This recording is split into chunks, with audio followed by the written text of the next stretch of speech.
ಇದು chapter 4 topic basic data types in C language. Data type ನಾವೆಲ್ಲ ಪ್ರೋಗ್ರಾಮ್ಸಲ್ಲೂ ನೋಡಿದ್ದೀವಿ. First line void main ಆದಮೇಲೆ ನೀವು ಬರೆಯೋಂಥ ಫಸ್ಟ್ ಲೈನೇನೆ ಡೇಟಾ ಟೈಪು. ಅದರಲ್ಲಿ ಯಾವ್ಯಾವ ಟೈಪ್ಸ್ ಇದೆ, ಬೇಸಿಕ್ ಒನ್ಸ್, ನಿಮಗೆ ಇದೆಲ್ಲ ಇಲ್ಲ ಸಿಲೆಬಸ್ಸಲ್ಲಿ. ಬೇಸಿಕ್ ಡೇಟಾ ಟೈಪ್ಸ್ ಯಾವುದು? Integer data type, floating data type, character data type, double data type. ಇದನ್ನು ನಾವು ಪ್ರೋಗ್ರಾಮಿಂಗ್ ಲ್ಯಾಂಗ್ವೇಜ್ ಬರಿಬೇಕಾದ್ರೆ ಕಂಪ್ಲೀಟ್ ಈ ವರ್ಡ್ನ ಬರೆಯಲ್ಲ. ಇಂಟಿಜರ್ ಅಂತ ನಾವು ಉಪಯೋಗಿಸಲ್ಲ, ಫ್ಲೋಟಿಂಗ್ ಅಂತ ಕಂಪ್ಲೀಟ್ ಈ ವರ್ಡು ಉಪಯೋಗಿಸಲ್ಲ. You can observe here, built in data types ಇಂಟಿಜರಲ್ಲಿ ಸ್ಟಾರ್ಟಿಂಗ್ 3 ಕ್ಯಾರೆಕ್ಟರ್ ತಗೊಂಡ್ರೆ ಅದು ಇಂಟ್ ಅಂತ ಆಗುತ್ತೆ, INT ಅಂತ. ಫ್ಲೋಟಿಂಗ್ ಡೇಟಾ ಟೈಪಲ್ಲಿ ಸ್ಟಾರ್ಟಿಂಗು 5 ಕ್ಯಾರೆಕ್ಟರ್ ತಗೊಂಡ್ರೆ ಅದು ಫ್ಲೋಟ್ ಅಂತ ಮಾತ್ರ ಆಗುತ್ತೆ. ಸೊ ಇದನ್ನು ನಾವು ನಮ್ಮ ಪ್ರೋಗ್ರಾಮ್ಸಲ್ಲಿ ಯೂಸ್ ಮಾಡಿದ್ದೀವಿ. ಕ್ಯಾರೆಕ್ಟರಲ್ಲಿ ಸ್ಟಾರ್ಟಿಂಗ್ 4 ಕ್ಯಾರೆಕ್ಟರ್ ತಗೊಂಡ್ರೆ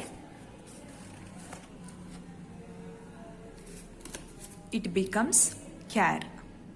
ಮತ್ತು ವಾಯ್ಡ್ ಮೇನ್ ಆಗ್ತಿರಲ್ಲ ಪ್ರೋಗ್ರಾಮಲ್ಲಿ, it's also a data type, void. So ಇದಿಷ್ಟು. ಮತ್ತು ಡಬಲ್ ಅಂತ, ಡಬಲ್ ಪ್ರಿಸಿಷನ್ ಡೇಟಾ ಟೈಪ್. ಇದು ಕಂಪ್ಲೀಟ್ ವರ್ಡು ಡಬಲ್ ಅಂತ ಇರುತ್ತೆ ಇದಕ್ಕೆ. The size of these data types, ಇದಿಷ್ಟು basic data types. The size of these data types, int ಅಥವಾ integer data ಟೈಪ್ಗೆ 2 ಬೈಟ್ಸ್ ಅಲೋಕೇಟ್ ಆಗಿರುತ್ತೆ. ಇದು ಕೇಳ್ತಾರೆ 1 ಮಾರ್ಕ್ ಕ್ವೆಶನ್ನು, ಎಷ್ಟು ಸೈಜ್ ಅಲೋಕೇಟ್ ಆಗಿದೆ ಅಂತ.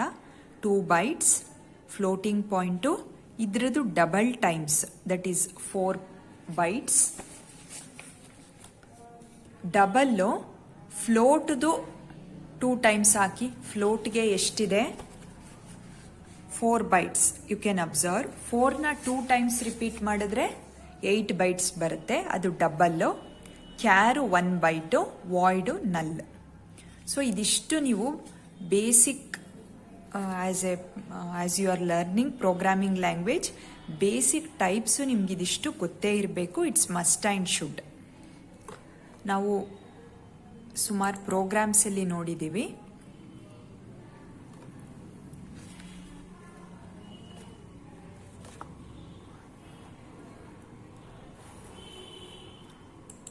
ನಾವು ಲ್ಯಾಬ್ ಪ್ರೋಗ್ರಾಮ್ಸ್ ಮಾಡಿರೋದಿರ್ಬೋದು. ಒಂದಷ್ಟು ಲ್ಯಾಬ್ ಪ್ರೋಗ್ರಾಮ್ ಎಕ್ಸಾಂಪಲ್ಲೇ ತಗೊಳ್ತೀನಿ. ಆಡ್ ಈವನ್ ಪ್ರೋಗ್ರಾಮ್ ಇದು. ಆಡ್ ಈವನ್ ಪ್ರೋಗ್ರಾಮಲ್ಲಿ ಇಲ್ಲಿ ನೋಡಿ, ಫಸ್ಟ್ ಲೈನು ಎಲ್ಲ ಪ್ರೋಗ್ರಾಮು ಅಬ್ಸರ್ವ್ ಮಾಡ್ಕೊಬನ್ನಿ. ಆಲ್ಮೋಸ್ಟ್ 13 ಪ್ರೋಗ್ರಾಮ್ಸ್ ಆಗಿದೆ. ಎಲ್ಲ ಪ್ರೋಗ್ರಾಮಲ್ಲೂ ಈ ಫಸ್ಟ್ ವರ್ಡ್ ಇದೆಯಲ್ಲ, ಇಂಟ್, ಇದನ್ನೇ ನಾವೀಗ ನೋಡಿದ್ದು ಇಂಟಿಜರ್ ಡೇಟಾ ಟೈಪ್ ಅಂತ. ಇಂಟಿಜರ್ ಡೇಟಾ ಟೈಪು ಡಿಕ್ಲರೇಷನ್ ಹೇಗೆ ಮಾಡ್ತೀವಿ? ಇಂಟನ್ನು ಸ್ಟಾರ್ಟಿಂಗ್ 3 ಕ್ಯಾರೆಕ್ಟರ್ ಹಾಕ್ಕೊಳ್ತೀವಿ, ಸ್ಪೇಸ್ ಬಾರ್ ಕೊಟ್ಟು ಇಲ್ಲಿ ಒಂದು ವೇರಿಯಬಲ್ ನೇಮ್. ಈ ವೇರಿಯಬಲ್ ನೇಮು ಯೂಸರ್ ಡಿಫೈನ್ಡ್, ನಮ್ ಅಂತ ಇದೆ. ನಮ್ದು ಇದು ಯಾವುದೋ ಲ್ಯಾಬ್ ಪ್ರೋಗ್ರಾಮಲ್ಲೂ ನಮ್ ಅಂತ ಇದೆ. ಸೊ ಆ ಒಂದು ವೇರಿಯಬಲ್ ಬೇಸಿಸ್ ಮೇಲೆ ನಾವು ಸ್ಕ್ಯಾನ್ ಎಫ್ ಮತ್ತು ಈ ಪ್ರಿಂಟ್ ಎಫ್ ಇದನ್ನೆಲ್ಲ ಬರೆಯುವಂಥದ್ದು ಅಂತ ನಾವು ಪ್ರೀವಿಯಸ್ ಸೆಷನ್ಸ್ ವಿಡಿಯೋಗಳಲ್ಲಿ ನೋಡಿದ್ದೀವಿ. ಇನ್ನೊಂದಷ್ಟು ಲ್ಯಾಬ್ ಪ್ರೋಗ್ರಾಮೇ ನೋಡೋಣ. ಸ್ವ್ಯಾಪಿಂಗ್ ಆಫ್ 2 ನಂಬರ್ಸ್ ಪ್ರೋಗ್ರಾಮ್ ಇದು. ಸ್ವ್ಯಾಪಿಂಗ್ ಆಫ್ 2 ನಂಬರ್ಸಲ್ಲಿ you can observe A, B, temp ಅಂತ 3 ವೇರಿಯಬಲ್ ಡಿಕ್ಲೇರ್ ಮಾಡಿದ್ದೀವಿ. ಡಿಕ್ಲರೇಷನ್ ಅಂದರೆ ಈ ಡೇಟಾ ಟೈಪ್ ಬರೆದು ಮಧ್ಯ ಈ ಒಂದು ಸ್ಪೇಸ್ ಬಾರ್ ಇರುತ್ತೆ ನೋಡಿ, ಕೀಬೋರ್ಡು, ಇದನ್ನು ಪ್ರೆಸ್ ಮಾಡಿ A, B, ಟೆಂಪ್ ಈ ರೀತಿ, ಅಥವಾ ಆಗಲೇ ನೋಡಿದ್ವಲ್ಲ ನಮ್ ಅಂತ, ಆ ರೀತಿ ಬರೆಯೋದನ್ನ ಡಿಕ್ಲರೇಷನ್ ಅಂತ ಹೇಳ್ತೀವಿ. ಇಲ್ಲೂ ನೋಡಿ ಇಂಟ್ ಅನ್ನೋದನ್ನ ಉಪಯೋಗಿಸಿದ್ದೀವಿ. ಸುಮಾರು ಲ್ಯಾಬ್ ಪ್ರೋಗ್ರಾಮಲ್ಲಿ ನಾವು ಇಂಟನ್ನ ಉಪಯೋಗಿಸಿದ್ದೀವಿ. ಅದೇ ರೀತಿ ಫ್ಲೋಟ್ ಡೇಟಾ ಟೈಪು ಬರುತ್ತೆ. ಇನ್ನೊಂದು program switch case program, addition subtraction ಅದನ್ನು ಉಪಯೋಗಿಸ್ಕೊಂಡು ಮಾಡಿದ್ದು. ಅದರಲ್ಲಿ ನಾವು ಇಲ್ಲಿ ನೋಡಿ ಇಂಟ್ ಅಂತ ಯೂಸ್ ಮಾಡಿದ್ದೀವಿ. ಇಲ್ಲಿ ನಮಗೆ ಬೇಕಾಗಿರೋ ವೇರಿಯಬಲ್ಲು ಅಡಿಷನ್ ಸಬ್ಟ್ರಾಕ್ಷನ್ಗೆ minimum 2 numbers, minimum A and B ಅಂತ ಇದೆ. ಸೊ ಈ ರೀತಿ we make declaration of integer variables. ಇಲ್ಲಿ ನೋಡಿ, it's a simple example program. Int test integer ಅನ್ನೋದು ವೇರಿಯಬಲ್ ನೇಮು. ಇಲ್ಲೇ 5 ಇನಿಷಿಯಲೈಸ್ ಆಗಿದೆ. ಇಂಟ್ ಇರೋದ್ರಿಂದ 5 ಇದೆ, 5.0ನೋ 5.1ನೋ ಆ ರೀತಿ ಇಲ್ಲ. It's a print statement. Format ಸ್ಪೆಸಿಫೈಯರ್ದು ವಿಡಿಯೋ ನೋಡಿದ್ದೀರಾ ಅಂದ್ಕೊಳ್ತೀನಿ. ಇಂಟ್ ಇರಿದ್ರೆ ಫಾರ್ಮ್ಯಾಟ್ ಸ್ಪೆಸಿಫೈಯರ್ ಇಲ್ಲಿ %d. ನೀವು ಇದನ್ನ ಪ್ರಿಂಟ್ ಸ್ಟೇಟ್ಮೆಂಟ್ ಹೇಗೆ ಬರೆಯೋದು ಅದು ನಿಮಗೆ ಐಡಿಯಾ ಸಿಕ್ಕಿದೆ. So integer data type keyword int is used for declaring the variable with integer type. Declaration ಈ ರೀತಿ ಮಾಡ್ತೀವಿ. ಇಲ್ಲಿ num is a variable of integer type. ಈ ಪ್ರೋಗ್ರಾಮಲ್ಲಿ ಟೆಸ್ಟ್ ಇಂಟಿಜರ್ ಅನ್ನೋದೇ variable of integer type. Odd even ಪ್ರೋಗ್ರಾಮಲ್ಲಿ num ಅನ್ನೋದು variable of integer type. This data type allows a variable to store numeric values. Numeric values ಅಂದ್ರೆ hole ನಂಬರ್ಸ್ನ store ಮಾಡೋಕ್ಕೆ hello ಮಾಡುತ್ತೆ. Whole number ಅಂದರೆ ಈ ರೀತಿ ಇರಬೇಕು ನಂಬರ್. ಇದಾದ್ಮೇಲೆ ಯಾವುದೇ ಡೆಸಿಮಲ್ ಪಾಯಿಂಟ್ ಇರಬಾರ್ದು. ಅದಾದ್ಮೇಲೆ ನಂಬರ್ಸ್ ಏನೂ ಇರಬಾರ್ದು. ಜಸ್ಟ್ ಒಂದು 5, 50, 50,000 ಆಗಿರಲಿ. ಅದಾದ್ಮೇಲೆ ಪಾಯಿಂಟ್ ಸಮಥಿಂಗ್ ಅಂತ ಇರಬಾರ್ದು. ಆಗ ಇಂಟ್ ಡೇಟಾ ಟೈಪಲ್ಲಿ ನಾವು ಡಿಕ್ಲೇರ್ ಮಾಡ್ತೀವಿ. The storage size of int data type is 2 or 4 or 8 byte. Basically ನಾವು 2 ಅಂತ ತಗೊಳ್ತೀವಿ. Depending on the processor 4 or 8 byte ಇರುತ್ತೆ. It varies depending on the processor. If you are using 16-bit processor, 2 bytes, 16 bit of memory will be allocated for int data type.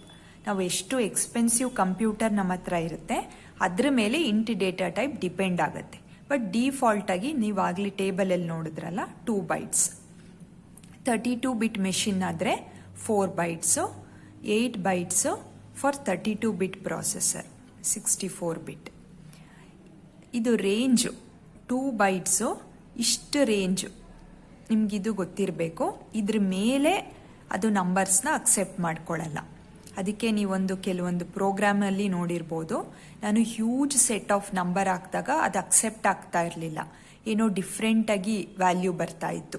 Format specifier ವಿಡಿಯೋದಲ್ಲಿ ನೀವು observe ಮಾಡಿರ್ಬೋದು. -32768 to +32767 ಈ range of numbers ಮಾತ್ರ int with 2 bytes of storage capacity accept ಮಾಡ್ಕೊಳ್ಳುತ್ತೆ. 4 bytes ಇಷ್ಟಿರುತ್ತೆ. 2 million data bytes of storage. Next, real or floating types. Real or floating types ಇಲ್ಲಿ 2 category ಬರುತ್ತೆ. It holds real values or numbers. ಇಲ್ಲಿ ನೋಡ್ತಾ ಇರ್ಬೋದು 2.34 point decimal point ಇದೆ. -9.328 ಇಲ್ಲಿ decimal point ಇದೆ. ನಂಬರ್ ವಿತ್ ಡೆಸಿಮಲ್ ಪಾಯಿಂಟ್ ಅದೆಷ್ಟೇ ರೇಂಜ್ ಆಗಿರಲಿ, ನಂಬರ್ ವಿತ್ ಡೆಸಿಮಲ್ ಪಾಯಿಂಟ್ ಈ ರೀತಿ ಡೇಟಾನ ಹೋಲ್ಡ್ ಮಾಡೋದು ಫ್ಲೋಟಿಂಗ್ ಪಾಯಿಂಟ್ ಟೈಪ್ಸ್. ಫ್ಲೋಟ್ ಅದಕ್ಕೆ ನೀವು ಲ್ಯಾಬ್ ಪ್ರೋಗ್ರಾಮ್ ಫಸ್ಟಲ್ಲಿ ನೋಡಿದ್ರಿ, area and circumference of a circle. ಅದರಲ್ಲಿ ರೇಡಿಯಸ್ಸು ಇಂಟಲ್ ಡಿಕ್ಲೇರ್ ಆಗುತ್ತೆ, ಬಟ್ ಪೈ ವ್ಯಾಲ್ಯೂ ಸ್ಟೋರ್ ಆಗಿರುತ್ತಲ್ಲ ಅದು, ಮತ್ತು ರಿಸಲ್ಟೆಂಟ್ ವ್ಯಾಲ್ಯೂ ಏರಿಯಾ ಅನ್ನೋದು ಫ್ಲೋಟಲ್ಲಿ ಡಿಕ್ಲೇರ್ ಆಗಿರುತ್ತೆ. So huge set of number ಇದ್ದರೆ ಫ್ಲೋಟ್ದು ಡಬಲ್ ಅಂತ ತಗೋಬೋದು. ಇದ್ರದ್ದು ಸ್ಟೋರೇಜ್ ಕೆಪಾಸಿಟಿ 4 bytes ಇರುತ್ತೆ, ಡಬಲ್ದು 8 bytes ಇರುತ್ತೆ. ಎರಡೂ floating point data.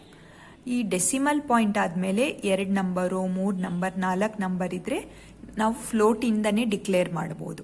But decimal point ಆದಮೇಲೆ ಒಂದು 10, 12, 15, 20 ನಂಬರ್ಸ್ ಅಷ್ಟೊಂದು ಹ್ಯೂಜ್ ಸೆಟ್ ಆಫ್ ನಂಬರ್ಸ್ ಇದ್ದಾಗ ಡಬಲ್ ಅನ್ನೋ ಡೇಟಾ ಟೈಪ್ ಯೂಸ್ ಮಾಡಬೇಕು. ಇಲ್ಲೇ ಅಬ್ಸರ್ವ್ ಮಾಡ್ಬೋದು ನೀವು. In C floating values can be represented in exponential form. Exponential values exponential ಫಾರ್ಮಲ್ಲಿ ಬರೆಯುವಂಥದ್ದು ಫ್ಲೋಟಿಂಗ್ ಡೇಟಾನ ನೀವು ಕಲ್ತಿರ್ಬೋದು ಸ್ಕೂಲ್ ಮ್ಯಾಥಮೆಟಿಕ್ಸಲ್ಲಿ. ಸೊ ಈ ರೀತಿ ನಾವು ರೆಪ್ರೆಸೆಂಟ್ ಮಾಡ್ತೀವಿ. ಹ್ಯೂಜ್ ವ್ಯಾಲ್ಯೂಸ್ ಇದ್ದರೆ ಡೆಸಿಮಲ್ ಪಾಯಿಂಟ್ ಆದಮೇಲೆ ಅದು exponential to the power that number ಅಂತ ಈ ರೀತಿ ರೆಪ್ರೆಸೆಂಟ್ ಮಾಡ್ತೀವಿ. ಇಲ್ಲಿ ಈ ಎಕ್ಸ್ಪೋನೆನ್ಷಿಯಲ್ ಪಾರ್ಟ್ಗಿಂತ ಹಿಂದೆ ಇರುತ್ತಲ್ಲ, ಈ ಡೆಸಿಮಲ್ ಪಾಯಿಂಟ್ ಇದ್ರೂ ಈ ಹಿಂದೆ ಭಾಗ ಇರುತ್ತಲ್ಲ ಅದನ್ನು ಮ್ಯಾಂಟಿಸ್ಸಾ ಪಾರ್ಟ್ ಅಂತ ಹೇಳ್ತೀವಿ. ಇದನ್ನು ಎಕ್ಸ್ಪೋನೆನ್ಷಿಯಲ್ ಮ್ಯಾಂಟಿಸ್ಸಾ ಪಾರ್ಟು.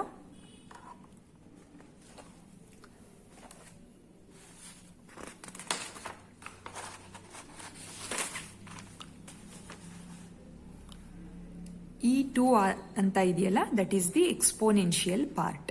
ಸೊ ಈ ರೀತಿ ಡೇಟಾಗಳಲ್ಲಿ 2 ಟೈಪ್ ಇರುತ್ತೆ, mantissa part and exponential part. Floating point ನಾನು ಆಗಲೇ ಹೇಳಿದಾಗೆ 2 ಟೈಪ್ಸ್ ಇರುತ್ತೆ. ಅದರಲ್ಲಿ float and double. Float it allows a variable to store decimal values. For example ಈ ರೀತಿ ಇರುತ್ತೆ ನಂಬರ್, ಆಗಲೇ ಸೆಟ್ ಆಫ್ ನಂಬರ್ಸ್ ನೋಡಿದ್ರಲ್ಲ, ಅದರಲ್ಲೂ ಫ್ಲೋಟ್ ಡೇಟಾ ಟೈಪ್ ಯೂಸ್ ಮಾಡಿಕೊಂಡು ಡಿಕ್ಲೇರ್ ಮಾಡ್ಕೋಬೋದು. We can use up to 6 digits after decimal. ನೋಡಿ, decimal point ಆದಮೇಲೆ 3, 6 ಡಿಜಿಟ್ಸ್ ಇದೆ. ಇದಕ್ಕೂ ಕ್ರಾಸ್ ಮಾಡಿ 8, 10, 12 ಡಿಜಿಟ್ಸ್ ಇದ್ರೆ ಇಲ್ಲಿ, ಆಗ ನಮಗೆ ಡಬಲ್ ಅನ್ನ ಡೇಟಾ ಟೈಪ್ ಬೇಕು. It allows up to 10 digits after decimal and the range is from 1e-37 to 1 exponential plus 37. Decimal point ಆದಮೇಲೆ ಇಲ್ಲಿ 6 ನಂಬರ್ ಇದ್ರೆ ಫ್ಲೋಟ್ ಇಂದ ಡಿಕ್ಲೇರ್ ಮಾಡ್ಬೋದು. 10 ನಂಬರ್ ಇದ್ರೆ ಆಫ್ಟರ್ ದಿಸ್ ಡೆಸಿಮಲ್ ಪಾಯಿಂಟ್ ನೀವು ಡಬಲ್ ಅನ್ನ ಡೇಟಾ ಟೈಪ್ ಯೂಸ್ ಮಾಡಬೇಕು. So that is the difference between float and double. Double the size 8 bytes and float the size 4 bytes.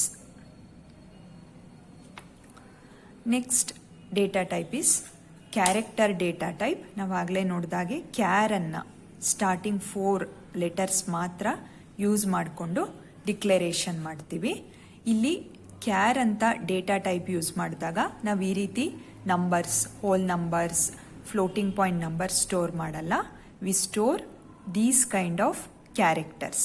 ಈ ರೀತಿ ಸಿಂಗಲ್ ಕ್ಯಾರೆಕ್ಟರು ಅಥವಾ ನಮ್ಮ ನೇಮು, ನಾವೊಂದು ಪ್ರೀವಿಯಸ್ ವಿಡಿಯೋದಲ್ಲಿ ಒಂದು ಪ್ರೋಗ್ರಾಮ್ ನೋಡಿದ್ವಿ, ಅದರಲ್ಲಿ ನನ್ನ ನೇಮು ನಾನು ಇನ್ಪುಟ್ ಮಾಡ್ತಾ ಇದ್ದೆ, ಶಶಿಕಲಾ, ವರ್ಣ, ಅಸೀನಾ ಅಂತ. ಸೊ ಈ ರೀತಿ ಕಲೆಕ್ಷನ್ ಆಫ್ ಕ್ಯಾರೆಕ್ಟರ್ ಅಥವಾ ಒಂದು ಸಿಂಗಲ್ ಕ್ಯಾರೆಕ್ಟರ್ ಹಾಕಬೇಕಾದ್ರೆ ನಾವು ಕ್ಯಾರ್ ಡೇಟಾ ಟೈಪ್ಗೆ ಹೋಗಬೇಕು. ಅಲ್ಲಿ numbers ಇರಲೇಬಾರ್ದು. The size of char is 1 byte. The character data type consists of ASCII characters. ಇದೆಲ್ಲ ASCII characters. ನಾನು ಸ್ಮಾಲ್ ಲೆಟರ್ ಎ ಅಂತ ಡಿಕ್ಲರೇಷನ್ ಮಾಡಿದ್ರೆ ಅಥವಾ ಇನ್ಪುಟ್ ಮಾಡಿದ್ರೆ, ಕೀಬೋರ್ಡಿಂದ ಎ ಅಂತ ಕೊಟ್ಟರೆ ಇಲ್ಲಿ ಎಚ್ ಬದಲು ಅದು 97 ಅಂತ ತಗೊಳುತ್ತೆ ಮೆಷಿನ್. ಸ್ಮಾಲ್ ಲೆಟರ್ ಬಿ ನ ಪ್ರೆಸ್ ಮಾಡಿದ್ರೆ ಕೀಬೋರ್ಡಿಂದ ಅದನ್ನು 98 ಅಂತ ತಗೊಳುತ್ತೆ. ಸೊ ಈ ರೀತಿ ಇರುತ್ತೆ ಕ್ಯಾರೆಕ್ಟರ್ ಟೈಪ್ಸ್. ಸೊ ನಾವು ಯಾವ್ಯಾವ ಡೇಟಾ ಟೈಪ್ ನೋಡಿದ್ವಿ? ಇಂಟ್, ಫ್ಲೋಟ್, ಕ್ಯಾರ್,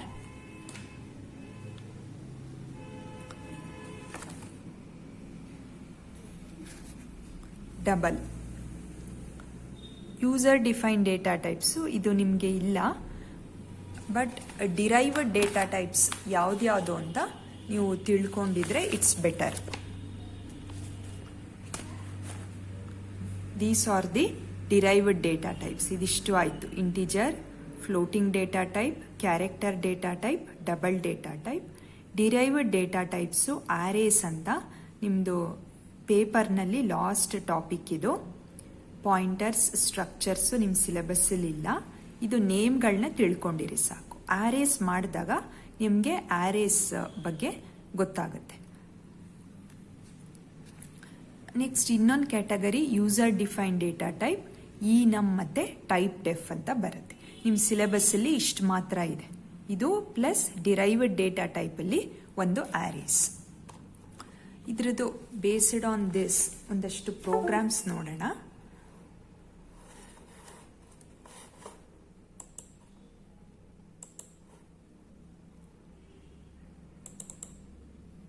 ನೋಡಿ ಇಲ್ಲಿ, when you are storing this kind of data 14.5 12.4 ನಾನು ಇಂಟ್ ಯೂಸ್ ಮಾಡಿಲ್ಲ.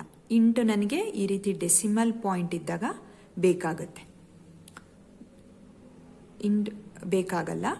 ಫ್ಲೋಟ್ ಮತ್ತು ಡಬಲ್ ನಾನು ಉಪಯೋಗಿಸ್ಬೇಕು. ಆಗ ಇದು ವೇರಿಯಬಲ್ ನೇಮ್. ನಂಬರ್ 1 ನಂಬರ್ 2 ಅನ್ನೋದು ವೇರಿಯಬಲ್ ನೇಮ್. ಆ ನಂಬರ್ 1 ಅನ್ನೋದು ಖಾಲಿ ಇರುತ್ತೆ. ನಾನು ಯಾವಾಗ ಈಕ್ವಲ್ ಟು ಕೊಟ್ಟು 14.5 ಅಂತ ಹಾಕ್ತೀನಿ, ಈ ನಂಬರು ಇದರೊಳಗೆ ಕೂತ್ಕೊಳ್ಳುತ್ತೆ. ಯಾವ ಟೈಪ್ ಆಫ್ ನಂಬರು ಇಲ್ಲಿ ಇದೆ, ಇದರೊಳಗೆ ಇದೆ ಅನ್ನೋದು ರೆಪ್ರೆಸೆಂಟ್ ಮಾಡೋದೇ ಈ ಡೇಟಾ ಟೈಪ್ ಅನ್ನೋದು. ಅದಕ್ಕೆ ಡೇಟಾ ಟೈಪ್ ಅಂದರೆ type of data that is stored inside this variable. ಈಗ ನಂಬರ್ 2 ಖಾಲಿ ಇದೆ, ನಾನು 12.4 ಹಾಕ್ತೀನಿ. 12.4 ನಾನು ಹಾಕಬೇಕು ಅಂದರೆ ನಾನು ಡಬಲ್ ಅಥವಾ ಫ್ಲೋಟ್ ಅನ್ನೋ ಡೇಟಾ ಟೈಪೇ ತಗೋಬೇಕು. ಪ್ರಿಂಟ್ಗೆ ನಾನು ಎಗೈನ್ %d ತಗೊಳಕ್ಕಾಗಲ್ಲ. ನಾವು ಫಾರ್ಮ್ಯಾಟ್ ಸ್ಪೆಸಿಫೈಯರ್ ವಿಡಿಯೋಗಳಲ್ಲಿ ನೋಡಿದ್ದೀವಿ. %f ಯಾಕಂದರೆ ಫ್ಲೋಟ್ ಇದೆ. ಎರಡನೇ ನಂಬರ್ಗೆ %lf ಲಾಂಗ್ ಫ್ಲೋಟ್ ಅಂತ ತಗೋಬೇಕು.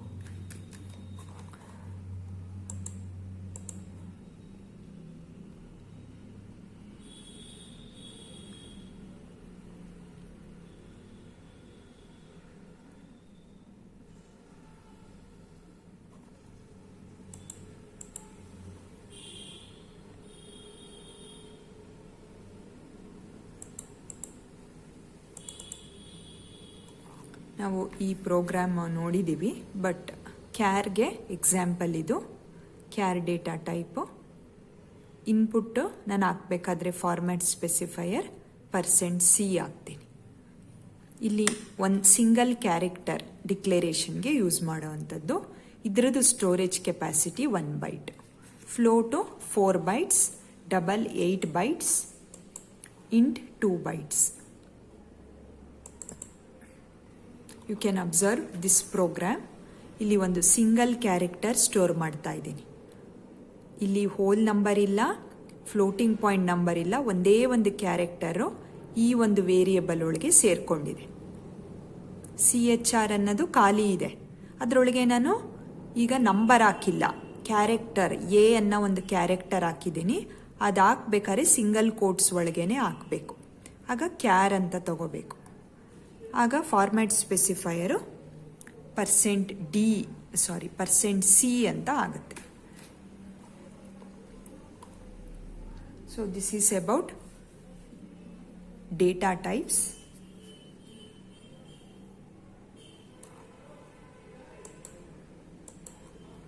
ಇನ್ನೊಂದಷ್ಟು ಮಿಕ್ಸ್ಡ್ ಮೋಡ್ ಇನ್ಪುಟ್ಸ್ ಅಂತ ನೋಡೋಣ.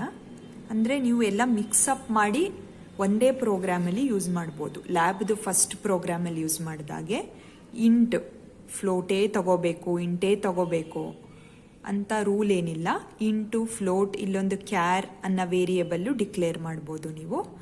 ಈ ಒಂದು ಪ್ರೋಗ್ರಾಮಲ್ಲಿ ಇಂಟು ಡಿಕ್ಲೇರ್ ಮಾಡಿದ್ದೀನಿ, ಫ್ಲೋಟು ಡಿಕ್ಲೇರ್ ಮಾಡಿದ್ದೀನಿ. ನೀವು lab program 1 area and circumference of a circle observe ಮಾಡ್ಬೋದು. ಸೊ ಇಂಟ್ ಎ ಇರೋದ್ರಿಂದ %d, ಫ್ಲೋಟ್ ಬಿ ಇರೋದ್ರಿಂದ %f,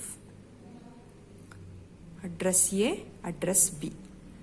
ಪ್ರಿಂಟ್ ಕೊಡಬೇಕಾದ್ರೆ %d %f ಅಂತ ಬರುತ್ತೆ. ಇದನ್ನು ರನ್ ಮಾಡಿದ್ರೆ ಎಂಟರ್ ಆ್ಯನ್ ಇಂಟಿಜರ್ ಅಂತ ಕೇಳ್ತಿದೆ, 6 ಕೊಡ್ತೀನಿ. ಮತ್ತು ಅದಾದಮೇಲೆ ಒಂದು ಫ್ಲೋಟಿಂಗ್ ಪಾಯಿಂಟ್ ನಂಬರ್ ಹಾಕಿ ಅಂತ ಇದೆ, 8.9 ಅಂತ ಹಾಕ್ತೀನಿ. You entered 6 and 8.9.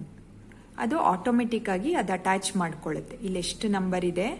336. ಯಾಕಂದರೆ ಫ್ಲೋಟಲ್ಲಿ ಡಿಕ್ಲೇರ್ ಮಾಡಿರೋದ್ರಿಂದ ಆಫ್ಟರ್ ಡೆಸಿಮಲ್ ಪಾಯಿಂಟ್ ಅದು 6 ಅಂತ ಅದು ಅಡ್ಜಸ್ಟ್ ಮಾಡ್ಕೊಳ್ಳುತ್ತೆ ಆ ನಂಬರ್.